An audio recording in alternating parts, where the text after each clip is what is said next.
इधर मध्य प्रदेश में गद्दार वाले विषय पर एक नई बहस छिड़ गई है। वक्फ बिल के विरोध में दिग्विजय को गद्दार बताने वाले पोस्टर लगा दिए गए। दिन भर ये पोस्टर्स मीडिया में खूब सुर्खियां बटोरते रहे और इसके बाद दिग्विजय सिंह ने भी सोशल मीडिया पर एक पोस्ट किया और कुछ ऐसे बीजेपी नेताओं को आईएसआई का एजेंट बता दिया, जिसके बाद बवाल हो गया। उन्होंने बकायदा उन नेताओं का नाम लिखा है जिन पर उन्होंने आरोप लगाए हैं।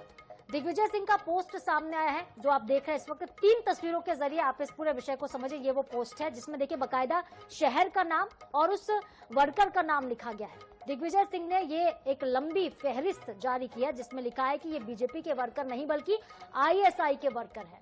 Names of BJP workers working for ISI agents, ये लिखा दिग्विजय ने और इसी पोस्ट के बाद बवाल मच गया। बीजेपी ने इस पर पलटवार किया, देरी नहीं की।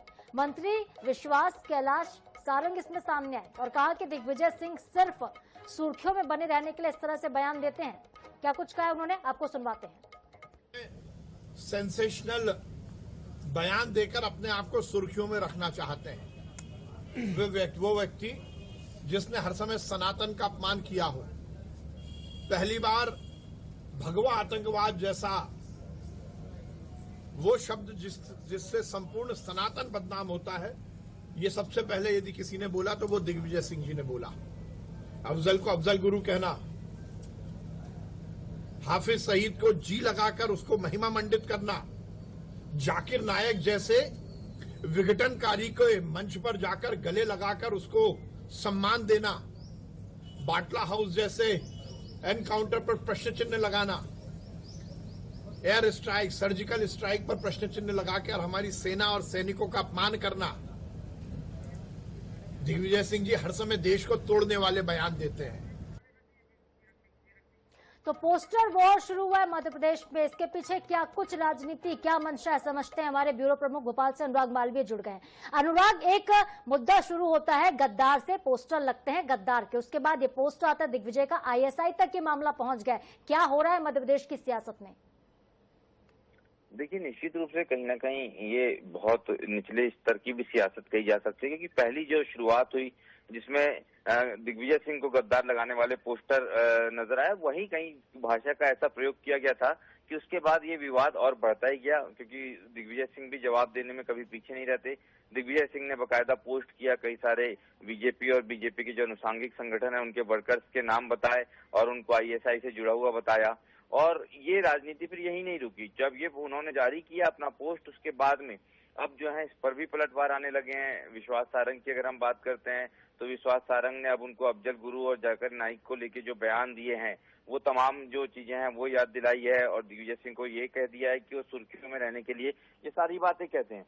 पर निश्चित रूप से कहीं ना कहीं ये गैर जरूरी बयानबाजी और पोस्टरबाजी है और इस पे एक अजीब सी कंट्रोवर्सी मध्य प्रदेश में लगातार एक हफ्ते से चल रही है। जी बिल्कुल अनुराग, ये वक्फ से शुरू हुआ था विवाद और वक्फ को लेकर जिस तरीके से सियासत हो ही रही है पूरे देश भर में, इसी बीच ये पोस्टर वॉर होना गद्दार जैसे, और ये जो लिस्ट आई, ये जो फहरिस्त जारी की गई है दिग्विजय सिंह की तरफ से, इसका क्या आधार हो सकता है कि बाकायदा सतना का कौन है, कौन भोपाल से, बजरंग दल का भी इसमें नाम दिखाई देता है इस लिस्ट में?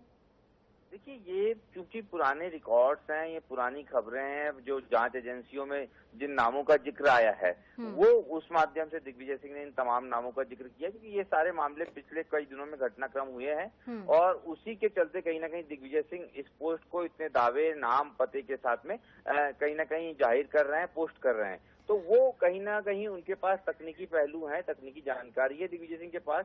लेकिन फिर भी अगर हम देखा जाए तो दोनों ही तरफ से जिस तरह की ये बयानबाजी हो रही है, ये कोई बहुत फायदे की बात नहीं है, सिर्फ एक सियासत है और सियासत भी जो बहुत गैर जरूरी है, जिसका कोई बहुत बड़ा लॉजिक समझ में नहीं आता।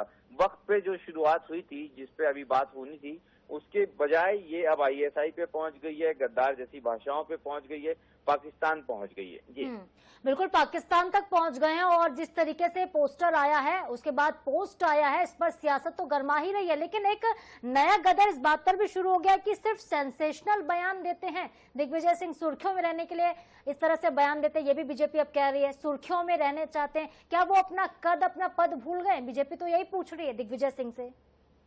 निश्चित रूप से कहीं ना कहीं ये बात जरूर है, क्योंकि दिग्विजय सिंह के पिछले कई बयान देखे तो हम उसमें देखते हैं कहीं ना कहीं थोड़े ज्यादा संवेदनशील तो होते ही हैं, और दिग्विजय सिंह जब बोलते हैं तो सुर्खियां बटोरते ही हैं। और यही कारण है कि बीजेपी को भी बोलने का पूरा मौका मिला है। भाजपा ने जो कहा है या विश्वास सारंग ने जो कहा है कि सुर्खियां बटोरने के लिए जो है वो कहीं ना कहीं बयान देते हैं, लेकिन साथ में विश्वास सारंग ये भी कह रहे हैं कि वो अपनी बातों से किसी दूसरे को बदनाम नहीं कर सकते। ये तमाम बातें विश्वास सारंग और बीजेपी कहती नजर आ रही है यहाँ। बिल्कुल अनुराग, देखते हैं कि सियासत कहां पर जाकर थमती है। बहुत शुक्रिया आपका तमाम बातचीत के लिए अनुराग।